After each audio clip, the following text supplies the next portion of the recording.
crispy skin, juicy, flavorful, perfectly charred bits on these chicken drumsticks. Now, other proteins might not be affordable right now, but you can always catch a good deal on some drumsticks. So, in this video, I'm going to show you how to cook some chicken drumsticks on the Weber kettle using the Vortex in a very simple, easy to do recipe. Check it out. First thing I have here are some chicken drumsticks that were brined overnight. Before we season anything, I like to make a few cuts on the meaty end of the drumstick. This helps all the flavor get down into the meat a little better instead of just sitting on the surface. Now, these were actually wet brined overnight using a low salt solution. I did about 3% salt brine with an equal part brown sugar mixed in. If you're not a fan of dealing with the wet brines and the extra mess, you can absolutely just hit these with about a half a teaspoon of salt per pound of meat, and then let them dry brine overnight. And if you already have a chicken rub recipe that you love, add that and let it go overnight. If you do dry brine though, you are usually going to get even crispier skin. But honestly, wet brine, dry brine, or no brine at all, it's perfectly okay to cook these the same day. Don't overthink it. Now let's take these drumsticks and build some flavor. I'm adding fresh cilantro, lemon zest, lemon juice, about 4 cloves of pressed garlic, some oregano, black pepper, and to add a little color, some paprika, and a little olive oil. Exact ingredients and measurements are down in the description box below. Give everything a really good mix and let that flavor really work into the chicken. Now, one thing I'm going to point out is you'd want to avoid rubs with a lot of sugar. Since we're cooking with the Vortex at really high heat, that sugar is just going to burn up and leave you with a bitter taste. If you want sweet flavors though, save that sweet rub or that barbecue sauce for the very end of the cook. Look at that.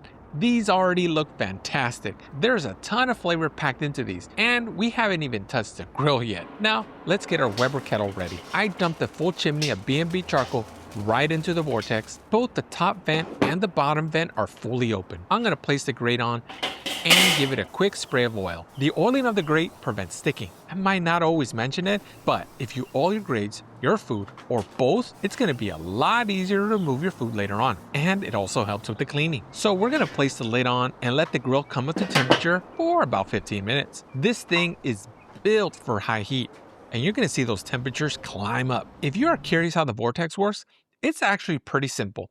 The cone shape is gonna help draw up air from the bottom, get those coals ripping hot, and then shoot super hot air through the narrow top. It's gonna quickly sear anything you put over it. But for chicken, we place it around the heat source. Once you place the lid on, that high heat gets redirected off the lid and it circulates all around the chicken. It's gonna blast it with high heat in all directions. That means fast cooking and crispy skin. This is next level high heat indirect cooking. This is why I advise not to use sugary rubs and sauces until the very end of your cook. This way, it's not gonna burn up on you. Now, let's get those drumsticks on. I'm gonna place them all around the Vortex in the center.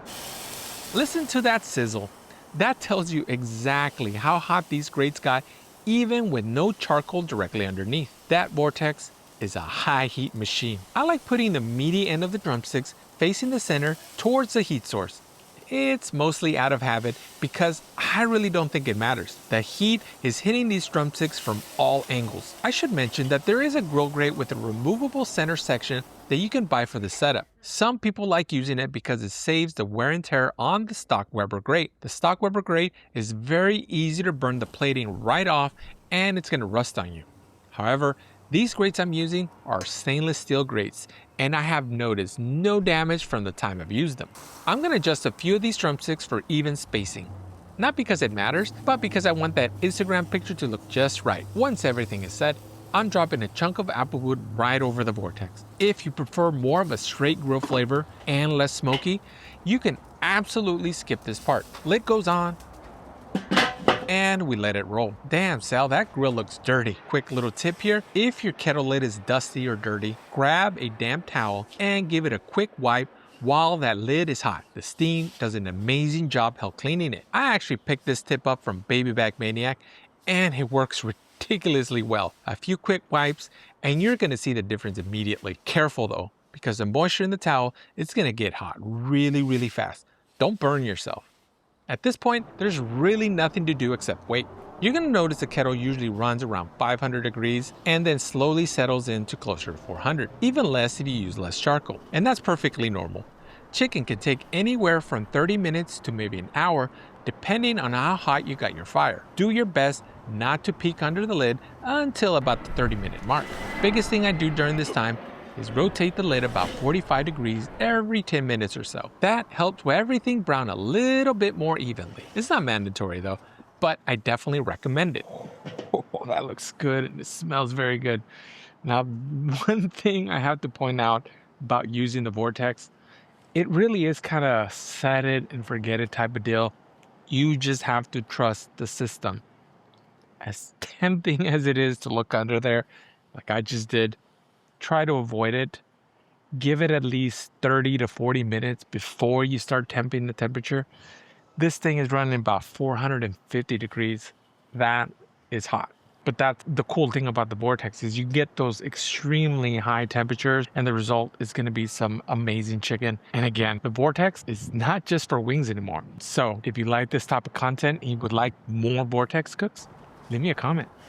All right, let's check on these drumsticks. Oh man, these are looking really, really good. After about 45 minutes of cooking, I checked the internal temperature and we're sitting right around 170 to 175 degrees. This is where I think a lot of people get confused with chicken. For food safety, chicken has to reach 165 degrees Fahrenheit, but dark meat is actually better when you let it go a little higher. Dark meat has more fat and connective tissue that needs a little extra heat to properly break down. So taking drumsticks to 175 degrees or even higher can actually give you a juicier final product. Sounds backwards, I know, but it works.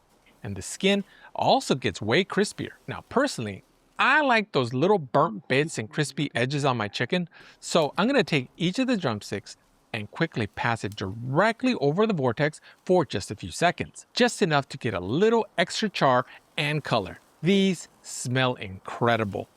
At this point, if you wanted to sauce them, you absolutely could. You can sauce them right before they finish cooking, or you can even toss them at the end with a sweet rub. Now personally, I usually prefer chicken thighs over drumsticks, but with how affordable drumsticks are right now, it's really hard not to cook them more often. You can pack in a ton of flavor, and you can feed a lot of people without spending a fortune, and that's always a big win. But I should ask you, what's your favorite part of the chicken? Are you team wings, team thighs, drumsticks, chicken breast?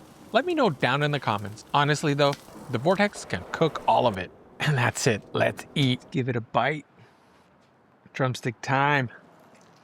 That skin is crispy, the inside is juicy, that lemon, garlic, and herb flavor really comes through. Charred bits, smoky grilled flavor, that is some seriously good chicken. That's how you cook chicken drumsticks on the Weber kettle using the Vortex. A quick shout out to Ron on the grill. That's good. I'll see you on the next one. I don't even care where that lands.